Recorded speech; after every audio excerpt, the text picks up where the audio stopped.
always considered myself a very creative person, and so I undertook the mission to do the book entirely on my own. And I was very, very proud of the book. I was able to reach a number of different people. One of them is actually here tonight. Her name is Julie, someone that I've been dying to meet, who also shares my condition, and we connected through social media. And so just having that opportunity to reach and touch people really meant a lot to me. And I would say about a year ago, I felt like I was in a position where I was just stuck. I didn't know how to move forward, and like you said, I felt like we are in a time where people just need to kind of be reminded of just how important life is, the things that we take for granted on a daily basis because we get caught up in this autopilot where we're just going through the motions. And I really wanted to touch people on a larger scale. And, I have to be honest, as a novice to the film industry, I had no idea the amount of work that goes into producing and making a film. And a year later, I'm so proud to sit here and say that I'm the executive producer of my own story.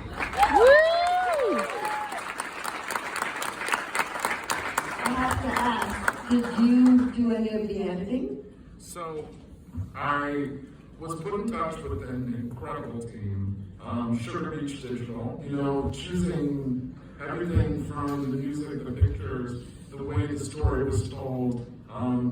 Really, Sugar Beach Digital, I have to give it up to them. They captured my story in a way, because it's a lot, it really is. And so to tell that story in such an articulate way in 23 minutes, I was just blown away with it when I finally saw the project. And I have to say something that, for me and everything that I've been through, to be sitting here with my loved ones, with the people that have been on my side through it all, and to be here watching my story on the big screen and not have you guys watching it in my memory, when I was not supposed to see the age of 7, is one of the most beautiful, powerful things for me. And if there's one thing I want every person to leave here tonight and take away, it's that your life is valuable, your life means something, and no matter what you're going through, you can get through it and things can get better.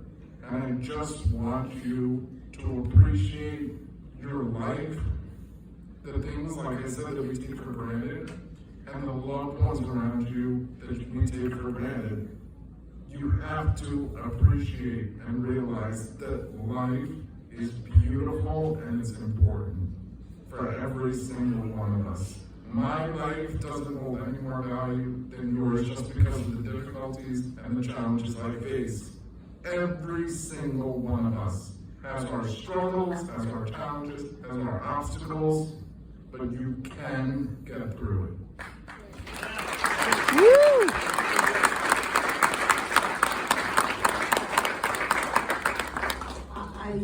I don't think anyone can say it better than you have. I have one question, and I'm going to take questions. Is there a mantra when things go wrong that you say something? It could be your faith, anything. Is there something that you say in your head to put yourself in a better position? Let go and let God. I really, really put my faith in God because, listen, there's no, look at the room. The support I have is undeniable. It's incredible. But when I'm laying in that hospital bed at 2 in the morning and it's just me, God is always with me. In my darkest hour, when I was not able to be strong enough for myself, I was able to turn to faith, and God was able to carry me through it. And, I never force my opinions or my beliefs on other people, but for me personally, my faith at this point in my life is just something that I could never deny. Thank you. I love it. Question.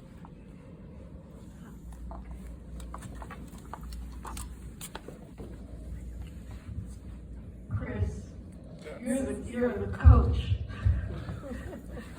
Right? The coach. And you are a storyteller. Did you always have some sense of that, having a voice and telling stories? Yes. Or was that a late discovery? Believe it or not, when I was younger, I used to just write. I used to write all kinds of stories, everything from funny, comical stories. My mom just reminded me of a story I wrote called The Skunk in the Trunk. And it was about my mom going into the trunk of her car, thinking she was grabbing her fur coat, and it was a skunk. And she ended up putting it around her neck like a shawl, and this thing started to attack her. And like, I don't know where I came up with this. I just heard these stories I used to just write. And, you know, fortunately, again, my mom has every single one of them saved. So if I wanted to write about like 25 children's books, I have them all written already, you know? But ironically, when I went to high school, I hated writing. I went through a period where and I think it was because I was writing about things that I was not interested in. And then, so it wasn't until my late 20s that I really discovered that I have such a passion for writing and just creativity in general. So, like I said, I think this is the first of many projects that you're going to see from me because, God willing, I'm going to be here for a while. Well, I see that on the end of the film, you said you were writing children's books, and I have to say, Dr. Seuss, watch out, because the skunk in the trunk is coming. Any other questions? Yes. Stand up. Chris, Yes. what's up, brother? What's Kids right now, they're going through a lot Yes. in this world, especially with bullying and everything. What will you tell children right now, especially since you're writing children's book? What will you tell kids on how to avoid all that stuff? I would say, at the end of the day, we just got to be kind to one another, you know, and words have a lot of power behind them, and if you could just realize that by being nice, by complimenting someone, by just being compassionate, you can really, really essentially save a life, you know, and so I think also it really starts at home with the demonstration from the parents and, you know, explaining the effects that your words can have on, you know, so it's not even really so much the kids. I would say to the parents, make sure you have those very important, hard conversations with your children and explain to them because, yes, you know, we are all kind of born with like an innate nature to us, but a lot of it is learned behavior. And so I would really encourage, you know, any parents here tonight to talk to your kids about bullying, the effects that your words can have, and again, for all of us, it doesn't matter what age you are, it costs nothing to be nice. You know, I try, if I see somebody in the elevator and they look good, I tell them, I'm like, listen, you look great. And a lot of times I get this shocked look like, oh, are you talking to me? Like, and again, just like in this day and age, I think we all can use just a little bit of kindness. So that's the main thing that I would say. And I have to say, Chris says something nice to me, so he walks the walk and talks the talk. Yes.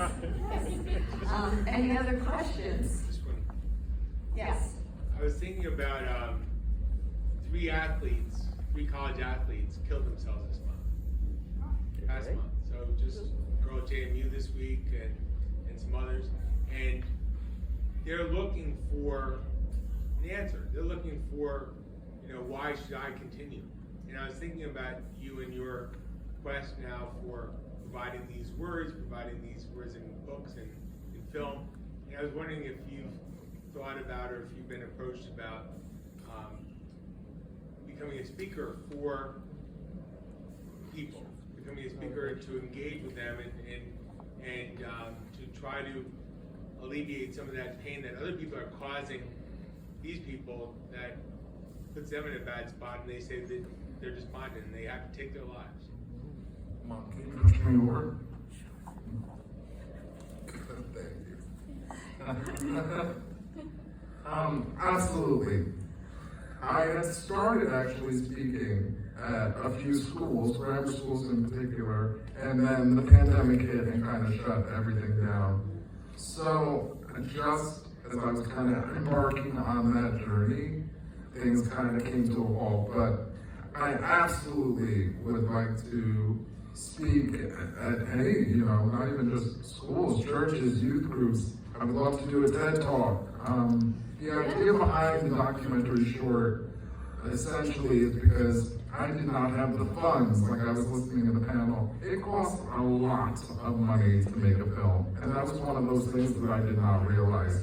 And so I would ideally like to be able to produce a full-length documentary where we interview other members of my family, doctors, friends, nurses, and just really tell my story in depth. But I would love to, speak to people on larger platforms. Again, I just received my certification for health and life coaching last month, so I started to take on clients where I speak to them one-on-one, because just as you said, mental health right now is just so fragile, and due to things like social media and just a lot of superficial things, I feel like everybody's walking around and masking their pain. And I want people to be able to realize that, listen, you don't have to be in a wheelchair to not be okay. And it's okay to not be okay. And one of the things that I say all the time to my clients is, you have to allow yourself to go through those emotions, as hard as they are. You have to go through the trenches of just feeling depressed, sad, angry, resentful, all of it. And then when you're good and ready, and only when you're good and ready, not when other people tell you when to be ready, but when you're ready, you pick yourself up out of that darkness and you fight like hell. So I feel again that God gave me all of this because He knew I could handle it, and He knew that I would do exactly this. And I would share my story, and I would change lives one at a time. And so, for me, that is my purpose, and all my suffering led up to this moment. It is absolutely worth it.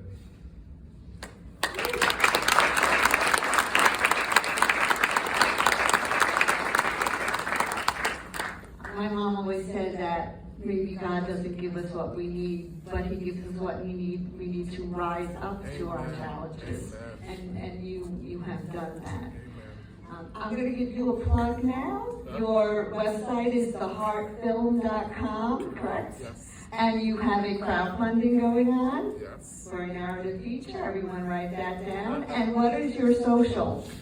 So I made it easy. All my social media is One Man, Three Hearts. On TikTok, I have over 170,000 followers, 11,000 followers on Instagram, a huge platform on Facebook, so One Man, Three Hearts on all of them. But just in closing, I would really like to say, again, every single one of you that has come out tonight to support me has such a very special place in my heart, and to share this experience with you is something that I will never forget. My family is so incredible, and I'm alive because of them. But I really, really have to give special thanks to my mom. There's no words, there's no words that I could ever say that would do her justice. I'm not doing this. And Emmanuel. Woo!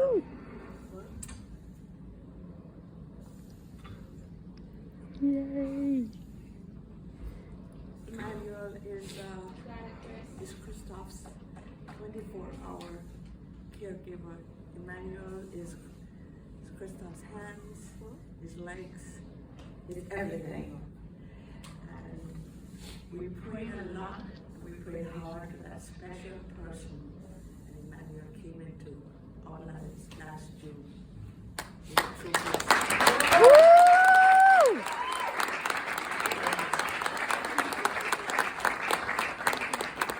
It's hard when your life, you have to depend on someone, and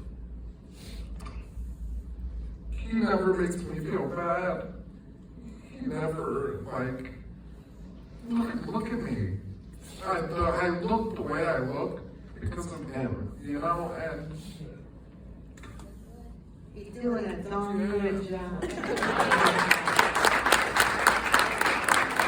like, he knows how important it is to me to look good and that it plays a part in my feeling good. And so, you know, when you're in my position, to have someone like him around, it's a game changer. And my mom being a physician, but also the resilient woman that she is, like the combination of having both of them in my life on a daily basis, it's like having this disease isn't even a thing when I have them around, and I'm incredibly blessed. I'm just so blessed. I look at all of you and I can't believe it. I'm so grateful, and it's ironic because a lot of people would see me in the street and be like, how possibly could this kid be grateful for anything, you know? And listen, once you see my life and the people in it, you start to understand.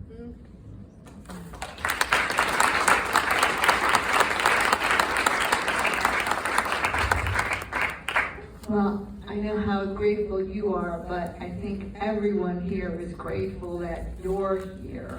So thank you for your story and your words of inspiration. I'm just going to take with me, keep right next to my heart.